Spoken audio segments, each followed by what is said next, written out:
Vamos a pasar hacia el frente, hermanos, hacia las bancas de adelante.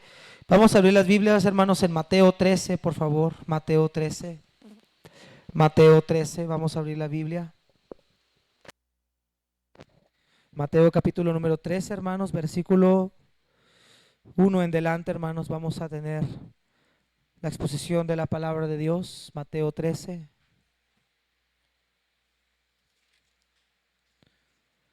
Puestos todos de pie, hermanos, vamos a leer Mateo 13, por favor. Mateo 13. Si están aquí, hermanos, despiértense, hermanos, sí, despiértense. Venimos a escuchar la palabra de Dios, sí. Que ahorita nuestra mente y corazón estén aquí en la palabra de Dios. Dice la palabra del Señor, solamente vamos a leer versículo del 1 al 9 por causa del tiempo, hermanos. Dice la escritura, todos juntos, aquel día salió Jesús de la casa y se sentó junto al mar, y se le juntó mucha gente, y entrando él en la barca se sentó, y toda la gente estaba en la playa. Y les habló muchas cosas por parábolas, diciendo: He aquí el sembrador salió a sembrar, y mientras sembraba, parte de la semilla cayó junto al camino, y vieron las aves y la comieron. Parte cayó en pedregales, donde no había mucha tierra, y brotó pronto, porque no tenía profundidad de tierra. Pero salido el sol, se quemó, porque no tenía raíz, se secó. Y parte cayó entre espinos, y los espinos crecieron y la ahogaron. Pero parte cayó en buena tierra y dio fruto, cual a 100, cual a 60, cual a 30 por uno. El que tiene oídos para oír, oiga. El tema, hermanos, de este día, hermanos, es la parábola del sembrador, cuatro corazones diferentes. Cuatro corazones diferentes. Padre, bendice tu palabra, Señor, en este tipo de mensaje. Padre, es un texto demasiado complejo para explicar en tan poco tiempo, pero te pido que me des la gracia, Señor, sobre todo para poder ser puntual y poder, Señor, tener un tiempo, Señor, para meditar en tu palabra, para poder reflexionar, para poder hacer y tomar decisiones. Bendícela, Señor, y que tu nombre sea glorificado. En el nombre de Jesús, amén. Puede tomar asiento, hermanos.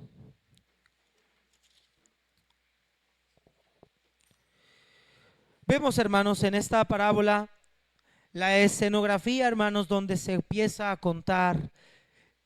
Y en la Biblia, hermanos, en el registro cronológico de los evangelios, esta es la primer parábola que el Señor Jesucristo va a contar, hermanos, a sus discípulos y a la gente que lo escuchaba. Ahora, hermanos, vemos la Biblia y vamos a ver a lo largo de la Biblia que el Señor Jesucristo empezó a darles enseñanzas utilizando los métodos que son el método parabólico. El término parábola, hermanos, es la transliteración de un vocablo griego que significa echar de lado. Una parábola, hermanos, ponga mucha atención, porque cuando interpretamos parábolas podemos cometer el error de caer en darle a una parábola un sentido que no tiene. La parábola, hermanos, es una historia ficticia. Es decir, es una historia que no fue basada en la vida real, pero es una historia ficticia utilizando elementos de la vida real para ilustrar o mostrar una verdad bíblica. Es decir, que los elementos o lo que vemos en la parábola realmente no sucedieron en la vida real, pero son elementos que en la vida real se utilizan para ilustrar o enseñar una verdad bíblica. ¿Cuál es el problema cuando la gente interpreta parábolas?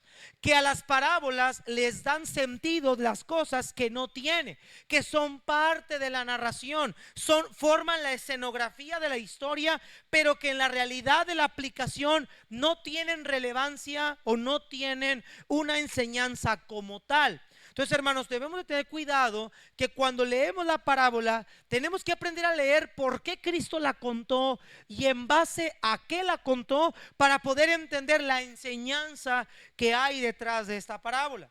Ahora, la parábola del sembrador es una parábola muy sencilla porque el propio Jesucristo la explica.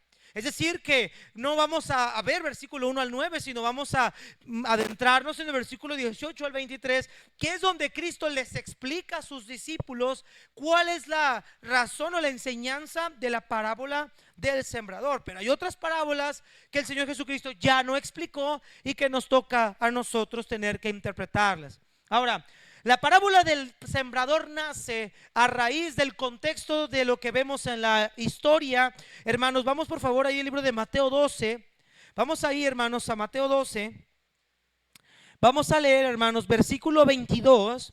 Esta parábola empieza a nacer, hermanos, a raíz de situaciones que el Señor Jesucristo tuvo que presenciar por medio de los escribas y los fariseos. Recuerde usted, Cristo ha predicado ya por cierto tiempo el evangelio, ha hablado del reino de los cielos a una multitud de gentes, ha hecho milagros, ha sanado enfermos, ha levantado, ha sanado enfermos, perdón, ha hecho milagros, ha sanado leprosos, ha sanado cojos, ha sacado fuera demonios. Es decir, Cristo ya se ha presentado ante la sociedad, ellos ya lo conocen, ellos ya han oído de él, ya saben lo que él enseñaba. Y vemos en el versículo 22 que Jesucristo va a hacer otro milagro. Dice, entonces fue traído a él un endemoniado. Ahora, este endemoniado tenía dos problemas físicos, era ciego y mudo, y dice que le sanó de tal manera que el ciego y mudo veía y hablaba. Y toda la gente estaba atónita y decía, note la pregunta de la gente, ¿será este aquel hijo de David? Pareciera que la gente que estaba oyendo esto diría, ¿será posible que es el Mesías prometido? ¿Será que la promesa de aquella venida de aquel hijo de David, de aquel vástago de Isaí ya está entre nosotros? Y empezaba la gente a preguntarse si este hombre era aquel Mesías prometido. Pero note, los escribas y los fariseos, muy común a su estilo, versículo 24, mas los fariseos al oírlo decían, este no echa fuera los demonios, sino por Belzebú, príncipe de los demonios. Vea la tremenda manifestación de incredulidad. Ellos dijeron, no, él no es el hijo de David que había de venir, él no es el Mesías que estamos esperando. Este es un hombre que tiene un demonio, y este hombre, Jesucristo, está echando a los demonios fuera por el mismo príncipe de los demonios, que es Belzebú, otro de los nombres que se utilizan para describir a Satanás. Y Cristo, hermanos, al ver los pensamientos de ellos, Cristo les dice, no puede un reino dividido por sí mismo prevalecer. Si Satanás echa fuera a Satanás, entonces ¿cuál sería el fin? ¿Cuál sería el resultado? Un reino no puede prevalecer ante semejante oposición de sí mismos. Ahora, Cristo en este contexto dice, todo pecado que el hombre cometa le va a ser perdonado, menos uno, la blasfemia contra el Espíritu Santo. Ahora, en el contexto, ¿qué es la blasfemia contra el Espíritu Santo? La blasfemia contra el Espíritu Santo era esta: ellos argumentaron que el Hijo de Dios que había de venir al mundo no era lo que él decía ser, sino que era un emisario de Satanás que había aparecido para alejar a la nación de Israel de la verdad de Dios. En otras palabras, la blasfemia contra el Espíritu Santo es cuando una persona niega la deidad de Jesucristo como el Dios vivo y verdadero. Esa es una blasfemia contra el Espíritu Santo. Creo que entonces alguna vez, hermanos, en el mundo hablábamos mal del cristianismo, hablábamos mal incluso de Dios. Pablo perseguía a la iglesia y los mataba por hablar del nombre de Cristo. Pero son pecados que el Señor en su gracia perdona. Pero si hay un pecado que no va a perdonar el día del juicio final, va a ser una persona que vio claramente quién era la persona de Cristo y lo haya negado como Dios verdadero. Esa es la blasfemia contra el Espíritu Santo. Cristo dice, todo pecado es perdonado, menos el hecho de que nieguen que Jesucristo ha venido en carne y sangre. Algo que el gnosticismo empezó a enseñar en los tiempos del apóstol Juan. Por eso Juan dice, cualquiera que niegue que Jesucristo ha venido en carne y niegue que Jesucristo es el Hijo de Dios, ese hombre tiene el espíritu del anticristo, alguien que se opone a la deidad de Cristo. Después Cristo de hablar eso, los escribas y los fariseos le dicen, mira, si tú verdaderamente eres quien dices ser, haz señales. Maestro, haznos señales, danos evidencias palpables palpables de que tú eres el Mesías que había de venir. Y Cristo les dice: la generación malvada y perversa demanda señal, pero señal no le va a ser dada solamente estas. Así como Jonás estuvo en el vientre del gran pez por 3 días y 3 noches, así el Hijo del Hombre estará en el corazón de la tierra por 3 días y 3 noches. Hermanos, yo pregunto, ¿cuál era la señal más grande que Cristo le iba a dar a esa sociedad de que Él era el Mesías prometido? ¿Qué evento era la señal para que ellos pudieran creer? La resurrección. La resurrección. Un hombre común no puede resucitar. Un hombre que viene impulsado por el espíritu de los demonios no pudiera resucitar. Solamente alguien que tuviera las virtudes de Dios pudiera resucitar por sí mismo.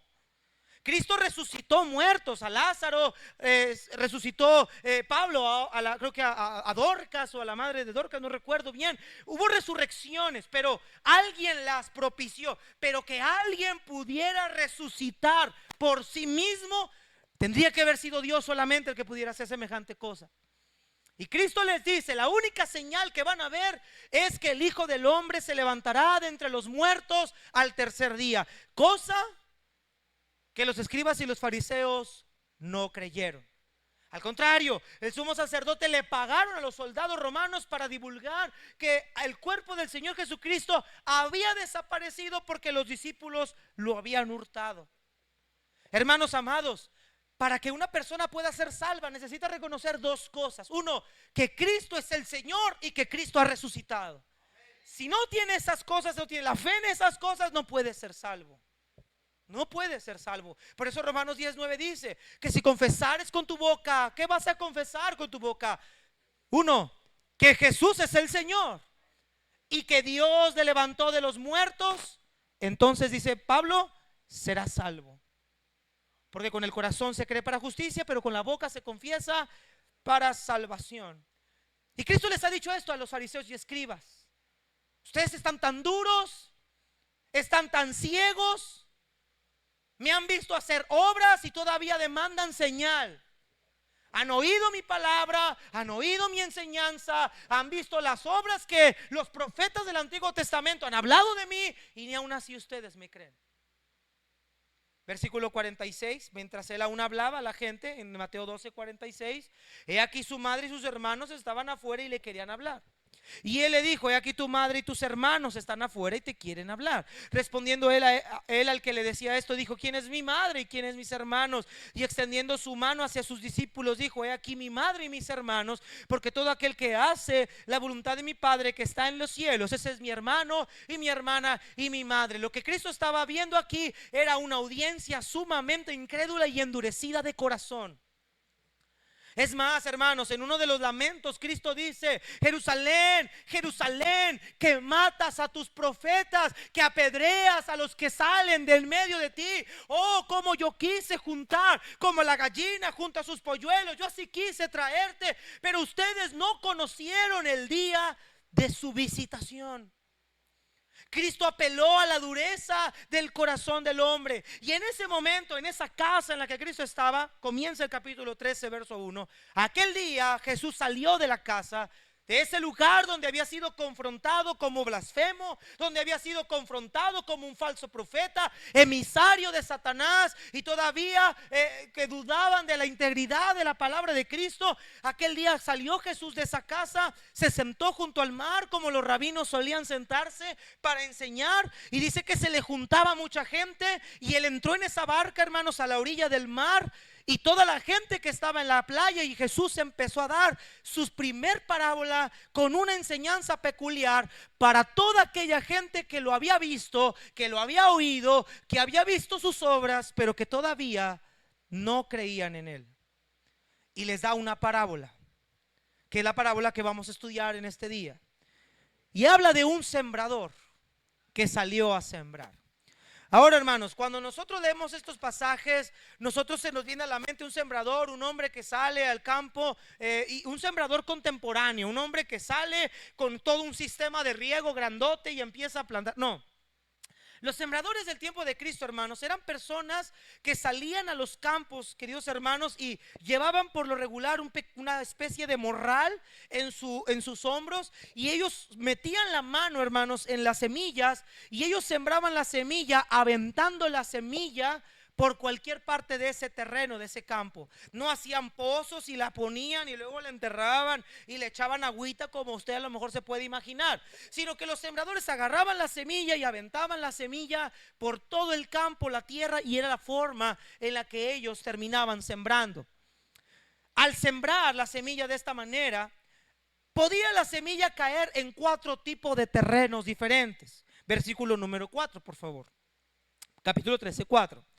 Y mientras sembraba, parte de la semilla cayó junto al camino. ¿Y qué pasó, hermanos? La semilla que cayó junto al camino era un tipo de tierra, hermanos, donde la superficie de la tierra era prácticamente rocosa o piedra. Es decir, que estaba cubierta por un puño de arena, pero la parte de la superficie era 100% piedra. Por ejemplo, aquí en Juárez, cuando vienen los ventarrones, viene la arena, y me ha tocado ver arena suelta, y me ha tocado ver coches que se suben por esos terrenos de arena pensando que es tierra, y luego se oye el y de repente la fascia se les cayó, el raspón, porque debajo de esa arena que vino había concreto abajo de esa arena. Era arena que superficialmente estaba ahí por los vientos, pero que ocultó lo que debajo de ella había, que era el concreto, la piedra o la banqueta en su momento dado. Este tipo de tierra, al pisarla, se aplanaba la tierra cuando la gente pisaba, los caballos o los camellos o cualquier medio cruzaba por eso, la aplanaban al grado de hacer esa tierra compacta y dura, y obviamente ocultaban la superficie que existía debajo de esa arena, que era rocosa. Al ser una tierra rocosa, hermanos, dice la Biblia que no había mucha tierra y que pues la semilla lo único que hace era rebotar. Ahora, esta que caía junto al camino, pues no penetraba en tierra, estaba a la vista, y los animales que llegaban a devorar esa semilla, pues eran las aves de los cielos. Usted aviéntele a las palomas, a cualquier tipo de ave una semilla, y ellos se la van a comer. Entonces, esta semilla jamás brotó, nunca tuvo ni un mínimo gramo de brote, de raíz, porque nunca penetró la tierra. Las aves se la comieron al no haber superficie para perforar o penetrarla. Versículo 5 dice que parte cayó en pedregales donde no había mucha tierra, y brotó pronto porque no tenía profundidad de tierra. Muy semejante a la anterior, solo que esta sí había un poquito más de profundidad, pero igual estaba entre medios o partes rocosas, lo cual evitaron que la semilla brotara por falta de profundidad. Número 6, verso 6. Pero salido el sol, ¿qué pasaba con esa semilla? Se quemó. Probablemente era una parte que los aves no tenían acceso, estaba atorada en medio de rocas, y dice que se quemó porque no tenía raíz y se secó. Hermanos, la tierra de Israel, Jerusalén, en este tiempo es una tierra sumamente árida, caliente. Temperaturas 45, 40, 50 grados centígrados probablemente. Obviamente el sol, hermanos, lo que iba a hacer con esa semilla era quemarla y hacerla infructífera, secarse. Versículo 7. Y parte cayó entre espinos, y los espinos crecieron y la ahogaron. Cuando la semilla cae en tierra donde hay espinos o donde hay hierba o maleza, lo que pasa es que cuando la semilla cae en ese tipo de terrenos, los nutrientes, hermanos, de esa semilla, o los nutrientes, hermanos, que van a alimentar esas hierbas, normalmente lo terminan absorbiendo los espinos o las hierbas que son las malas, las hierbas, los matorrales que nosotros conocemos como esas hierbas espinosas, esas hierbas que se ven verdes, pero que son hierbas que son malas, que crecen ahí en la tierra y que evitan que la buena semilla haga el crecimiento necesario. Entonces dice que los espinos empezaron a crecer al grado que esta semilla terminó siendo ahogada. No dejaron que el crecimiento de esta semilla se diera y la ahogaran por estar cerca de estos matorrales. Verso 8.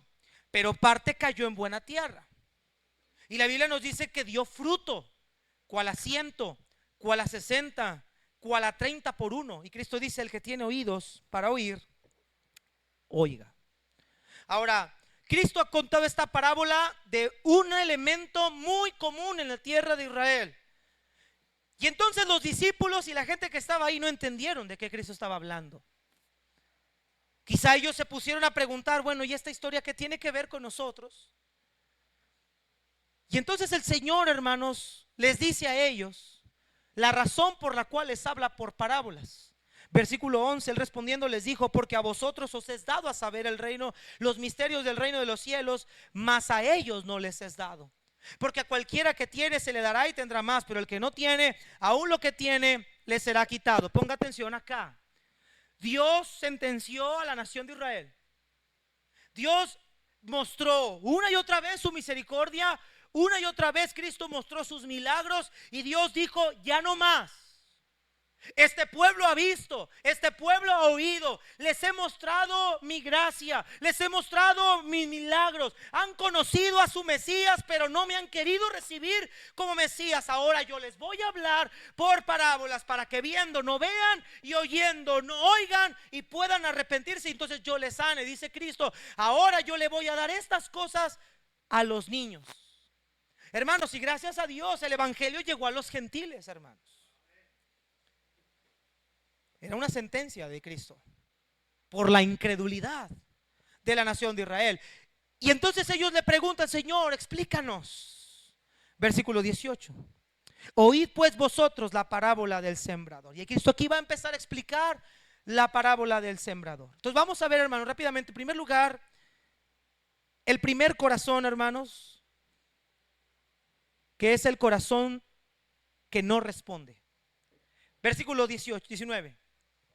Cuando alguno oye la palabra del reino y no la entiende, viene el malo y arrebata lo que fue sembrado en su corazón. Este es el que fue sembrado junto al camino. Ahora sí, Cristo, hermanos, va a darle a cada elemento de la parábola un significado. Dijimos que la semilla cayó en una tierra donde vinieron las aves de los cielos y se la comieron. ¿Qué significa la semilla entonces, según lo que Cristo está diciendo aquí? La palabra del reino de los cielos, el evangelio de Dios, la enseñanza cristocéntrica, el evangelio que por siempre es predicado, que detrás de púlpitos, detrás de ciertos lugares, en calles, en colonias, en campañas, en la iglesia, se predica constantemente. Es la semilla, es la palabra del reino. Cristo dice que esa semilla que ha caído, que ha aventado el sembrador, es la palabra. No se nos dice quién es el sembrador, no le da importancia a quién es el sembrador. Simplemente dice que la palabra del Señor cayó en un terreno que no produjo absolutamente ningún fruto. Ahora, este terreno, cada tierra representa el corazón. Vea lo que dice el 19. Cuando alguno oye la palabra y no entiende, viene el malo y arrebata lo que fue sembrado. ¿Dónde, hermanos? La parábola dice que la semilla cayó en ¿qué? En una tierra donde vinieron aves y la comieron. La tierra entonces representa el corazón de cada individuo. Y hay individuos que tienen estos cuatro tipos de corazones. Hay individuos, en primer lugar, que tienen un corazón que no responde. Dice Cristo: viene el malo y arrebata lo que fue sembrado en su corazón. Este es el que fue sembrado junto al camino. Es aquella persona que es confrontada con el evangelio, pero esa palabra no hace nada en él. Ha escuchado, conoce los principios del evangelio, ha oído la doctrina, sabe cómo funciona, ha oído de Dios, sabe lo que Dios quiere de su vida, sabe lo que Dios ha hecho, es testigo de lo que Dios ha hecho, pero su corazón no responde. ¿Quiénes eran estos de junto al camino? ¿Quiénes eran estos que su corazón no respondía? Los escribas y los fariseos. Ellos vieron a Dios obrar. Dice Juan: aquel verbo fue hecho carne y vimos su gloria, gloria como del unigénito del Padre, lleno de gracia y en verdad. Pablo lo dice en Colosenses, Él es la imagen del Dios invisible, el primogénito de toda creación. Hermanos, ellos vieron al Dios vivo y verdadero. Ellos vieron al Elohim. Ellos vieron al Creador encarnarse. Ellos lo vieron en la figura de Cristo y aún así no le creyeron. Ellos oyeron de la voz de Cristo la palabra, oyeron que Él es el camino, la verdad y la vida. Oyeron que solamente en Él había vida eterna, pero no respondieron. Queridos hermanos, hay gente en la iglesia que puede estar sentada aquí, y por eso lo mencionábamos en el sermón anterior. Se extravían de la fe porque su corazón nunca ha respondido al evangelio. Saben de la Biblia, conocen la Biblia, se visten como un cristiano, pero su corazón no responde. Por más electroshocks que le des, por más explicaciones que le des, por más enseñanza que le des, su corazón, dice ahí, cuando uno oye la palabra y no la entiende. Y cuando dice no le entiende, no se refiere a incapacidad de retención. No se refiere a personas que, es que soy de lento aprendizaje. Cuando dice que no la entiende, quiere decir que no la cree. No la atesora para sí mismo. Él no siente que esa palabra sea para él. Para él esa palabra es locura. Como dice Pablo, que entre los que se pierden el evangelio es locura. Para ellos es absurdo, es ridículo acercarse a Dios. Para ellos es una carga ser cristiano. Para ellos ser salvos es solamente un mito, una leyenda, una historia que los cristianos nos hemos inventado. Es un corazón que no responde. Ahora quiero aplicar este principio en el sentido de los que son salvos. ¿En qué manera? Hermanos, a pesar de que Cristo nos ha salvado y nos ha dado vida eterna, hay corazones que no responden tampoco.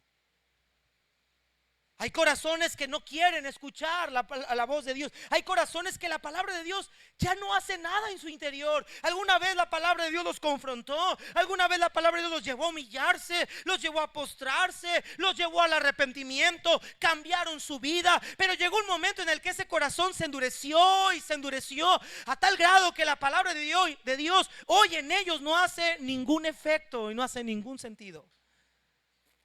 No es el predicador, no es el que viene o el que venga o el de mañana. No es si aún Cristo mismo bajara. Es que el corazón de ellos está indispuesto a oír.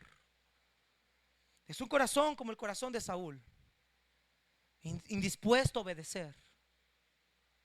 Es un corazón como el corazón de Balaam, indispuesto a obedecer a Dios cuando le dijo no vayas, no maldigas al pueblo. Y Balaam una y otra vez en su necedad intentando maldecir al pueblo. Es un corazón endurecido como los escribas y los fariseos, más preocupado por su religiosidad que por lo que tenían que cambiar. Un corazón que no responde. Querido hermano, mi pregunta para usted es: ¿su corazón responde? ¿La palabra de Dios ha penetrado su corazón? Mire el versículo 20. Y el que fue sembrado en pedregales, este es el que oye la palabra y al momento que, hermanos, la recibe con gozo. Pero esto es interesante, esto es importante. Pero ¿qué, hermanos? No tiene raíz. No tiene raíz en sí. Pues al venir la aflicción o la persecución por causa de la palabra, luego tropieza. Este es un corazón superficial o emocional o emocionalista. Es un corazón que parece receptivo, muestra gran interés, se entusiasma porque todo para él es nuevo. La palabra de Dios es vida para él. Le da fe, hasta cierto momento declara tener fe, cree creer en esa palabra de Dios, la atesora, se contenta con ella, se siente feliz de venir y escuchar la palabra de Dios, pero no tiene raíz. ¿A qué se refiere Cristo cuando dice que no tiene raíz? Que la palabra de Dios solamente la recibió en la parte intelectual y emocional, pero nunca la recibió en el corazón. Esa palabra jamás germinó en su vida, jamás alteró o afectó su vida. En el momento se gozó, wow, qué bonito predican, qué bonita palabra, qué bonito mensaje, wow, yo también seguiré a Dios hasta el fin del mundo. Yo también haré lo que Dios me pida, que hay que ofrendar, yo también ofrendo. En el momento la reciben con gozo. Vea lo que dice ahí más adelante. Pero no tiene raíz, sino que es de qué, hermanos, es de corta duración. Pero pastor, el hermano venía a la iglesia, la hermana nos daba clases, la hermana le echaba ganas en el servicio, la hermana trabajaba fervientemente aquí, pastor, la hermana era una influencia para nosotros. ¿Qué pasó? Ahora, ¿qué es lo que lleva a un corazón emocional superficial a alejarse de la verdad de la palabra de Dios? Versículo 20 dice, versículo 21 dice, pues al venir la aflicción o la persecución por causa de qué, hermanos, de la palabra, luego tropieza. Son como un Demas, dejan todo por amor a algo. Ahorita lo vamos a ver más en el siguiente tipo de corazón. Este corazón solamente está mientras todo está bien. Este corazón superficial y emocional se alegra en Dios cuando las cosas están bien. Pero cuando tiene que comprometerse más con Dios, cuando tiene que escoger entre Dios y las cosas de este mundo, cuando tiene que padecer por causa del evangelio de Cristo, dice la Biblia que en ese momento tropieza. Él no está dispuesto a obedecer a Dios hasta la muerte. Él no está dispuesto a predicar el evangelio aunque la gente se le oponga. Él no está dispuesto a sufrir por causa de Cristo. Él es de aquellos que dice, pues yo me entregué a Dios, yo era cristiano y yo no sé por qué me va mal. Cada vez que me acerco a Dios me va mal. Esto no sirve de nada. ¿Para qué me entrego? ¿Para qué hago? Bye. Se alejan. Cuando la Biblia no funciona como ellos quieren que funcione, se van. Cuando Dios no hace lo que ellos quieren, se van. ¿Si estamos entendiendo eso, hermanos? Es un corazón emocionalista, superficial, no tiene raíz, no tiene crecimiento, no tiene, su corazón no fue afectado por la palabra de Dios. Para él todo es momentáneo. En el momento todo está bien, después ya no todo está bien. Hermano, ¿por qué se aleja del Señor? Porque no es lo que yo pensaba, no era lo que yo creía, no era como yo me sentía. Es que ya no me sentía a gusto. Un corazón superficial. Número 3, versículo 22. El que fue sembrado entre espinos, este es el que oye la palabra, pero ¿qué, hermanos? La preocupación de este siglo y el engaño de las riquezas ahogan la palabra y la hacen infructuosa. Este es el corazón mundano. Un corazón que está más preocupado por las cosas del mundo que por las cosas que Dios dice en su palabra. Este es el corazón de un hombre que dijo, Señor, te seguiré a donde quiera que vayas. Y Cristo le dijo, mira, las zorras tienen guaridas y las aves de los cielos nidos, pero el Hijo del Hombre no tiene donde recostar su cabeza. Así que si tú me quieres seguir, anda, vende todo lo que tienes y entonces ven y sígueme. ¿Sabe qué es lo que un corazón mundano hace para entregarse por entero a Dios? Pone excusas. Él dice, tengo muchos bienes, no voy. El corazón mundano está más preocupado por las cosas que hay en su alrededor que por las cosas que hay en el reino de los cielos. A Él no le importa lo que pasa en el reino de los cielos. A Él no le importa lo que suceda en su vida espiritual eterna. A Él le importa lo que pasa aquí. A Él le importa resolver las cosas aquí.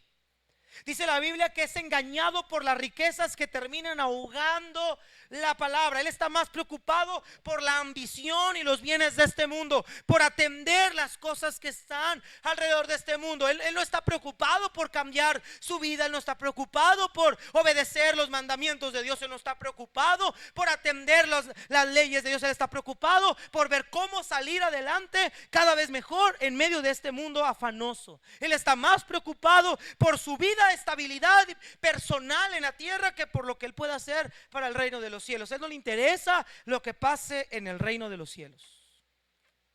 Son personas que venden la fe. El apóstol Pablo le dijo a Timoteo que algunos dice, porque raíz de todos los males es el amor al dinero, el cual codiciando a algunos se extraviaron de la fe y fueron traspasados de muchos dolores. Son aquellos que son capaces de vender la fe de Dios, son capaces de vender el evangelio, son capaces de predicar, hombre de Dios, por un salario, por algo monetario. Son capaces de vender su fe, como Esaú vendió su primogenitura por un plato de comida. Son aquellos que están más preocupados por las cosas de este siglo, por ser reconocidos, ser populares, ser personas que no batallen en este mundo, pero que realmente no tienen un corazón para el Señor. Querido hermano, Cristo dijo que donde está vuestro tesoro, la palabra tesoro habla de donde están aquellas cosas a las cuales le tenemos más importancia, que donde está vuestro tesoro, ahí va a estar, ¿qué, hermanos? ¿Dónde está su corazón? ¿Qué tipo de corazón tiene usted? Ahora déjeme mencionar, antes de entrar al último corazón, de los 3 corazones que acabamos de estudiar, ninguno tiene raíz. De los 3 corazones que acabamos de estudiar, ninguno tiene raíz. ¿Qué quiere decir esto? Son cristianos nominales. ¿Sí sabe lo que es un cristiano nominal? Un cristiano autodenominado cristiano, pero que en la esencia de la fe y en la esencia de su salvación, él todavía no ha conocido a Cristo. Es una persona cero comprometida con Dios. Es una persona cero entregada a Dios. Estas personas solo cambian las partes superficiales de su vida, pero jamás cambian las partes internas en su vida. Podrán cambiar una vestimenta, podrán cambiar una manera de hablar, podrán cambiar una liturgia, pero jamás van a cambiar lo que verdaderamente son: ambiciosos, idólatras, borrachos, maldicientes, prostitutas. Ellos siempre van a cambiar lo de fuera, nunca van a cambiar lo de adentro. Nunca van a dejar de ser lo que son, porque no tienen raíz. Son codiciosos, ambiciosos, mundanos. El mundo jamás ha salido de sus corazones. Egipto jamás salió de ellos. La palabra de Dios jamás ha hecho el fruto en ellos. Gustaron, disfrutaron, oyeron, participaron, pero jamás dio raíz. Y terminamos con el versículo 23. Mas el que fue sembrado en buena tierra, este es el que oye. ¿Y qué más, hermanos? A ver, note estos 2 verbos. Este es el que oye. ¿Y qué más oye? ¿Qué más hace? Este es el que oye y aplica. Este no es solamente el que sabe cosas. Pastor, yo también sé de la Biblia. Sí, yo sé que la Biblia dice eso. Sí, yo sé que estoy mal. No, este no solo sabe, este también entiende. Dice la Biblia, el que fue sembrado en buena tierra oye y entiende la palabra. Ahora, ¿qué pasa en el corazón receptivo, que es el último corazón? Este corazón receptivo, al oír y entender, la palabra, al aplicarla, dice el versículo 23, da fruto y produce a 100, a 60 y a 30 por uno. Es decir, ese corazón receptivo produce frutos de justicia. El fruto del Espíritu está en él. Él puede ver sus cualidades cristianas. Es un hombre que puede producir las virtudes de la gracia. Es un hombre que produce el carácter de Cristo en su vida, porque ha oído, ha entendido, ha recibido el Evangelio, se ha arrepentido de sus pecados y su vida ha sido transformada por completo. Él no pone peros. Él no dice es muy difícil. Él no se acobarda ante las tribulaciones que tenga que pasar por el nombre de Cristo. Él persiste, él persevera hasta el fin. El autor de Hebreos dice, pero nosotros no somos de los que retroceden para perdición, sino de los que tienen fe para preservación del alma. Estos son los que dan fruto en su vida, cambian su vida, se arrepienten, reflejan la gracia de Dios en ellos. Su exterior y su interior son cambiados al mismo tiempo. Y ni las riquezas ni los placeres de este mundo lo desvían de su objetivo. El árbol bueno, del buen tesoro de su corazón, da frutos buenos. Pero el árbol malo, del mal fruto de su corazón, da frutos malos. ¿O acaso podemos tener uvas de una vid? ¿O a poco podemos tener uvas silvestres en lugar de uvas naturales? Dice Cristo. ¿Puede, dice Santiago, de una fuente salir agua dulce y amarga? De ninguna manera. Un corazón receptivo siempre va a reflejar lo que en él hay. Un corazón receptivo siempre va a producir lo que en la naturaleza de él hay. Y pongo este último ejemplo. Si yo planto un árbol de limones, ¿qué fruto me va a dar ese árbol de limones? Por la naturaleza de la semilla. ¿Qué va a dar un árbol de limones, hermanos? Wow, qué listos son. ¿Qué va a dar un árbol de manzanas? Hermana Margarita dice que peras. Qué bueno que no hermana, ahí tengo un libro de ciencias naturales. Muy bueno. Qué bueno que usted no cuida plantitas en un lugar, porque si hasta las artificiales se le van a morir a la hermana. Hermanos, un árbol de limones da limones, un árbol de manzanas da manzanas, un árbol de una vid da uvas. Hermanos, los árboles dan lo que son ellos y dan el fruto de lo que son. ¿Y un cristiano qué da? Cristiano, no hablo de ese fruto. Un cristiano da el fruto del Espíritu. Una vida transformada conforme a qué, hermanos? Al Espíritu de Dios que mora en él. Un corazón receptivo produce frutos de justicia que solo Dios puede producir. Pongo un ejemplo. ¿Un cristiano podrá amar a su enemigo? ¿Un cristiano podrá amar a su enemigo? El hombre natural no lo puede hacer. ¿Un cristiano puede tener misericordia de otro? Un inconverso no lo puede hacer. ¿Un cristiano está dispuesto a sacrificar su vida por sus hermanos? Una persona inconversa no lo puede hacer. Ese es el fruto de justicia. ¿Un cristiano se deleita en el pecado? ¿Un cristiano se deleita en el pecado? ¿Un cristiano ama el pecado? ¿Un cristiano disfruta el pecado? ¿Perseveraremos en el pecado para que la gracia abunde?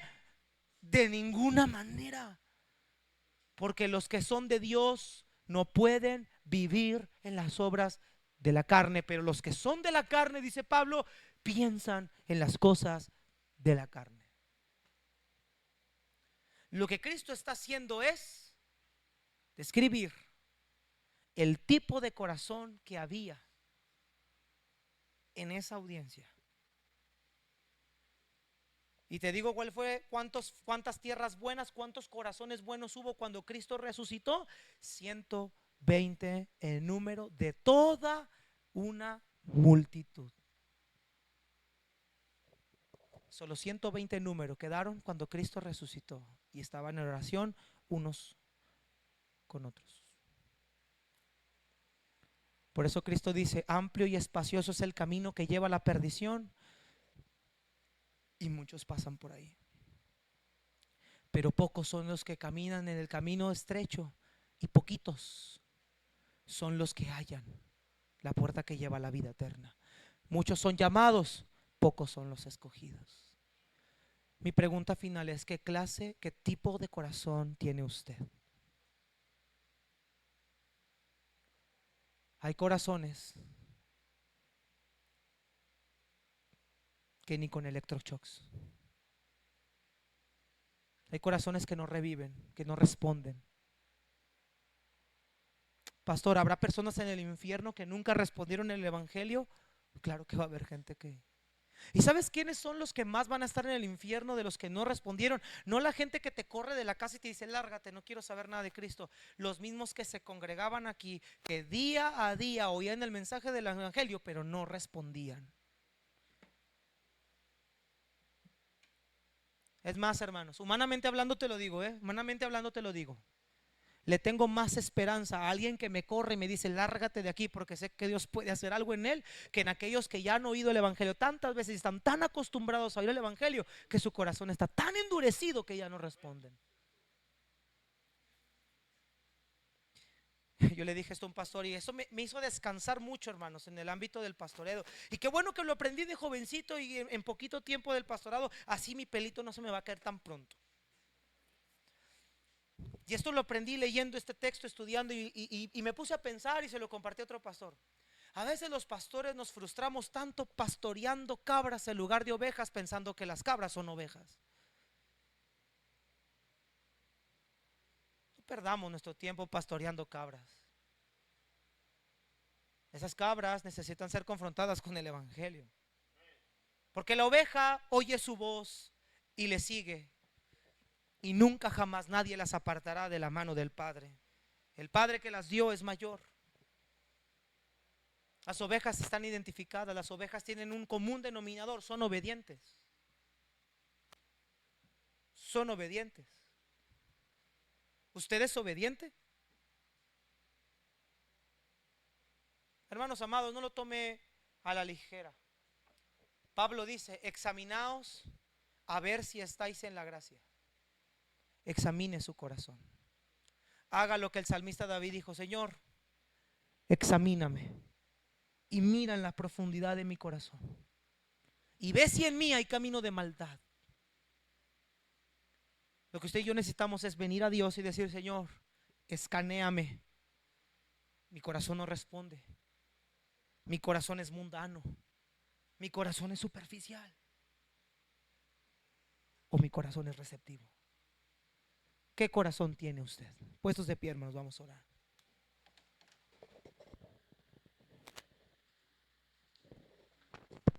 El altar está abierto, hermanos. ¿Qué corazón tiene usted? ¿Qué clase de corazón tiene usted? ¿Corazón afanado, mundano? ¿Un corazón que no responde, endurecido? ¿O un corazón